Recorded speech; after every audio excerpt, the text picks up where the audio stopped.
All right, here's a quick video on how to take the bumper wings off of your Gen 2 Raptor. So it's real simple. I didn't pull any of the bolts out for the skid plate or drop the bumper or anything like that. First thing you need to do is pull this piece of grill out. Just a bunch of clips right here. If you have one of those plastic interior tool removers, that works fine. I just used a regular flathead screwdriver. Got it started on one side and pulled it off the other side. The next thing you're going to want to do is those two bolts right here. Those are the main bumper support bolts. 13/16 socket. I just loosened those up. I didn't take the bolts off, loosened them up. I did it on both sides. If you have the adaptive cruise control, you're gonna have to actually take these three bolts off right here, and this thing just pops off. I didn't unplug it, set it right here to the side so I can get to that bolt back there. But once you get that freed up, those are easy to access. Again, I just loosened those bolts up. I didn't take them off. So now onto to what you have to do. So it's like 5 bolts total. So here's the bumper wing on the back of it. I'm going to show you the bolts that I took off. All right, so the first thing is the support right here. This bolt right here, it's this size right here, and that is a 5/16 socket that I used to pull that out. Nothing crazy, just left that off to the side. And then on the back of the bumper itself, you have this bolt right here, this bolt right here, which are both 1/2. Just take those out, which those bolt in on the back of the support to up here and down here. That's those two bolts right there. Really easy to access, nothing too crazy.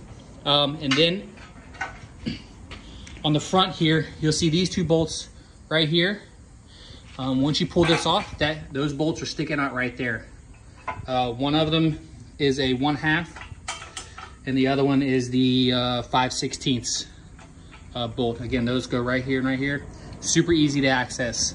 Once you have that, the main bolts for the thing are out, and the bumper should be loose. Now here's the only tricky part that I found in the whole deal. This top piece right here, that once this bracket is behind there, it goes to one of the little plastic, I call them plastic trees, but you can get a flathead screwdriver down in there. Here's the hole for it right here, and just pry it up, and it pops it right out.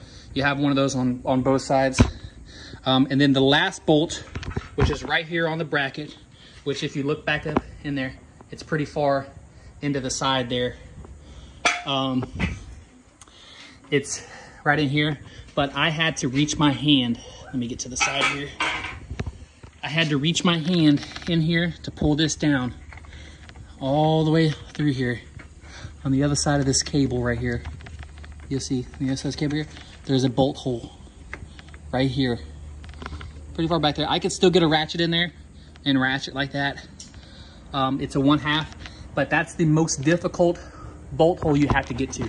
You could see the other end of the hole right there.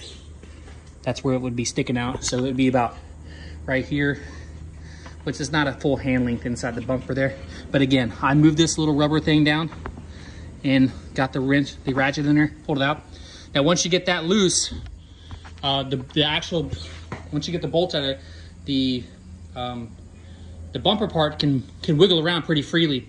The purpose of loosening these two up right here is I had to grab this right here, I loosened both sides, and was able to pull this out just a little bit in order to slide this corner out. Now the way I was able to do it was, once I slid it out, I slid it down to get the top piece loose, and get it down like that, and then I was able to rotate it out to the top, and then it came out. It was a little tight, I'll say that, but it wasn't too unbearably hard. It took me about 30 minutes to get both sides done.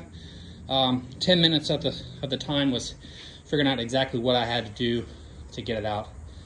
Once I got both sides off, just put the adaptive cruise control, or sorry, I screwed the bumper bolts back in, put the adaptive cruise control back, popped the screen back on, and it was done.